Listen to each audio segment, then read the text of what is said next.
Di negara-negara yang menganut sistem demokrasi, ternyata kalau kita perhatikan, demokrasi yang berjalan itu tidak selalu sama. Amerika berbeda, ya, demokrasi yang dijalankan di Amerika itu berbeda dengan demokrasi yang dijalankan di Inggris. Berbeda pula dengan demokrasi yang dijalankan di Indonesia. Berbeda pula dengan demokrasi-demokrasi yang dijalankan di tempat yang lain, termasuk misalnya di Tiongkok, ya.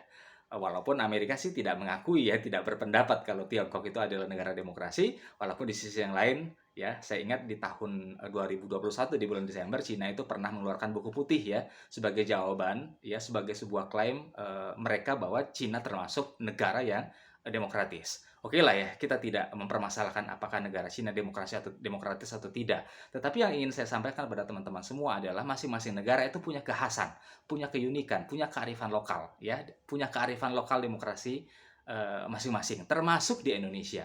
Nah, karena itu bagi teman-teman yang merupakan seorang pemimpin partai misalnya, pengurus partai, kader partai, atau politisi yang ingin mengikuti kontestasi politik termasuk di 2024, ya, karena tinggal beberapa hari lagi, ya, 2024 akan berlangsung, ya, kontestasi 2024 akan berlangsung, maka mau tidak mau Anda harus memahami bagaimana mekanisme demokrasi itu berjalan di negara Anda, di negara kita, di Indonesia.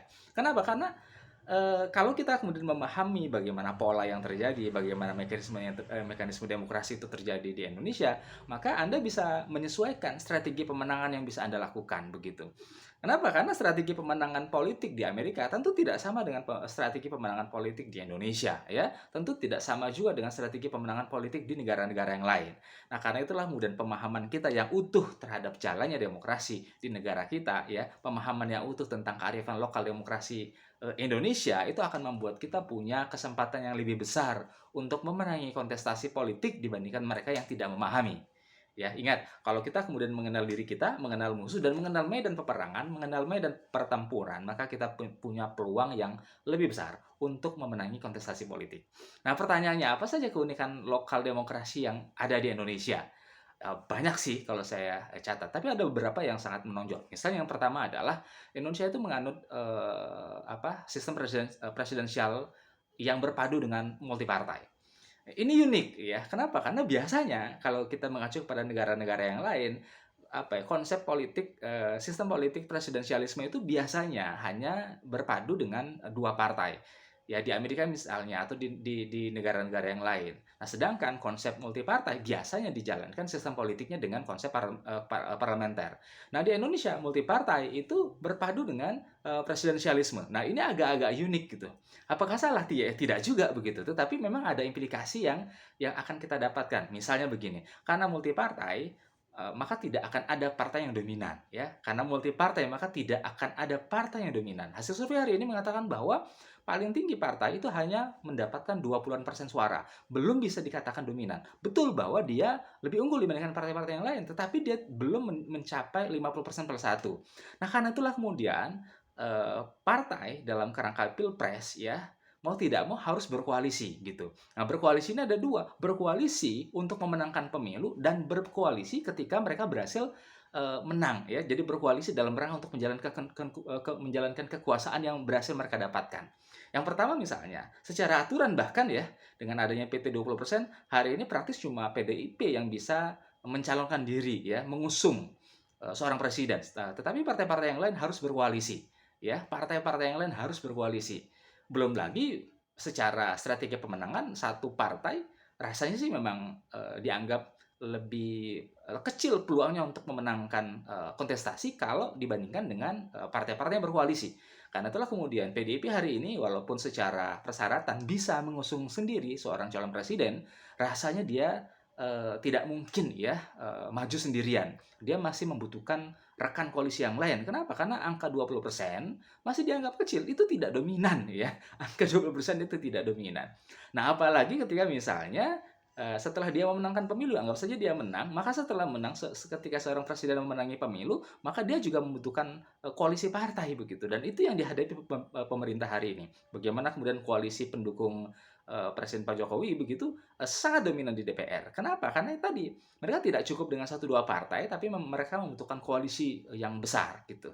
Cuma memang ada dampak-dampak yang lain. Misalnya akhirnya kan kekuasaan presiden menjadi tereduksi, ya. Karena kenapa? Karena anggota kabinet yang sebagiannya adalah para pengurus partai akhirnya punya dualisme, loyalitas. Satu sisi sebagai anggota kabinet mereka taat ya dengan presiden, mereka harus patuh dengan presiden ya, tapi di satu sisi sebagai seorang kader partai mereka juga harus patuh dengan partai dan kebijakan ketua partainya begitu. Karena itulah kemudian sering terjadi dualisme, mana yang harus diikutin gitu ya, ditaati presiden atau ketua partai politik atau partai politik yang bersangkutan.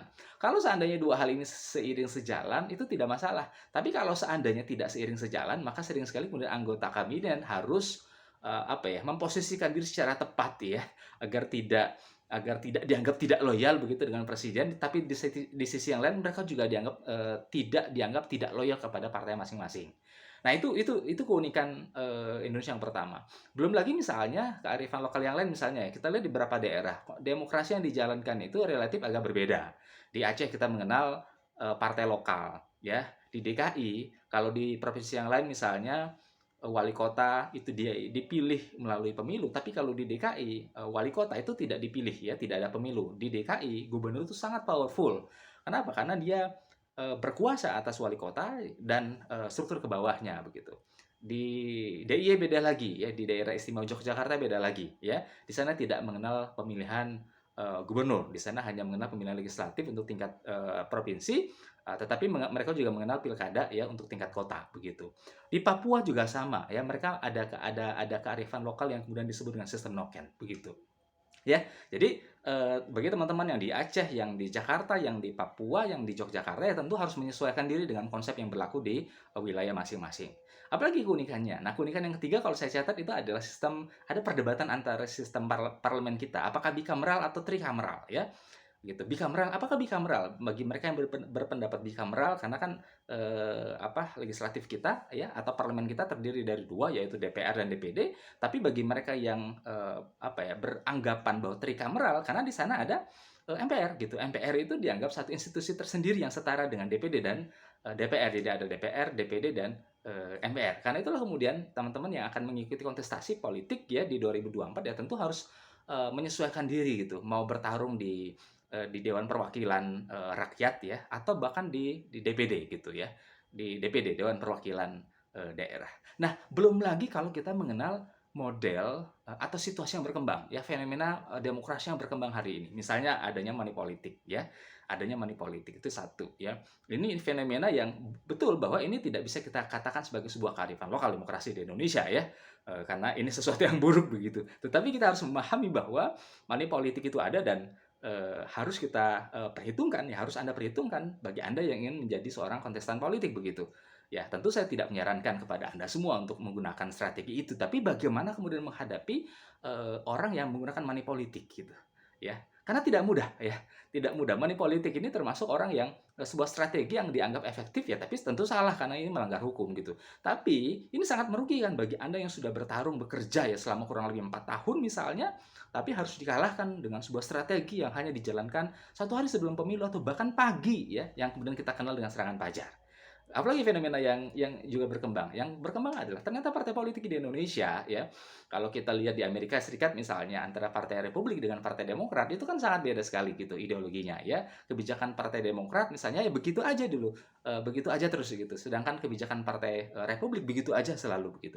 Tapi kalau di Indonesia kebijakan antar partai ini kan agak relatif sama ya, baik partai nasionalis maupun partai yang berbasiskan pada agama misalnya ya. Kenapa? Karena partai yang berbasiskan agama biasanya dianggap sebagai partai yang religius dan nasionalis. Sedangkan partai nasionalis dianggap sebagai partai yang nasionalis dan religius gitu. Sehingga kemudian program kerja mereka agak-agak mirip nih, ya. Program kerja mereka agak mirip satu sama lain, ya. Gitu. Kenapa? Karena memang secara ideologi partai-partai di Indonesia tidak dikenal sebagai partai yang kuat ya secara ideologisasinya. Ya karena itu kemudian salah satunya ditandai dengan rendahnya party ID ya. Jadi kedekatan ya atau ketaatan atau keterhubungan para anggota masyarakat dengan partainya itu kan rendah gitu party ID-nya. Sehingga kemudian sangat cair masanya gitu. Sangat cair masanya. Dan itu kan terbukti misalnya di pemilu, kita kan ada DPRD 1, DPRD 2 dan DPR RI, kita sering mengalami ada orang yang DPRD-nya milih partai A, DPRD 1-nya milih partai B, DPR RT-nya milih partai C begitu. Jadi ada tiga hal yang berbeda satu sama lain. Nah, ini kan menandakan bahwa party ID-nya sih rendah sekali begitu. Ya, party ID-nya rendah sekali. Nah, salah satu juga saya kira yang juga cukup berkembang ya, yang menjadi sebuah fenomena adalah terkait dengan politik identitas ya. Nah, politik identitas ini kan memang, apa ya, kalau bagi saya sih termasuk yang tidak merekomendasikan ya untuk menjalankan, strategi, politik identitas. Tapi memang, diskursus ya, baik yang pro maupun yang kontra terkait dengan politik identitas ini termasuk yang hangat ya menjadi wacana publik. Nah, saya kira begitu teman-teman ya, sedikit sekilas tentang kearifan lokal di Indonesia. Bagi Anda, bagi siapapun yang ingin menjadi seorang politisi, ya yang ingin mengikuti kontestasi politik di tahun 2024 atau di tahun-tahun berikutnya, maka mau tidak mau, suka atau tidak suka, Anda harus memahami bagaimana demokrasi atau kearifan lokal demokrasi berjalan di negara kita, di negara Indonesia. Terima kasih.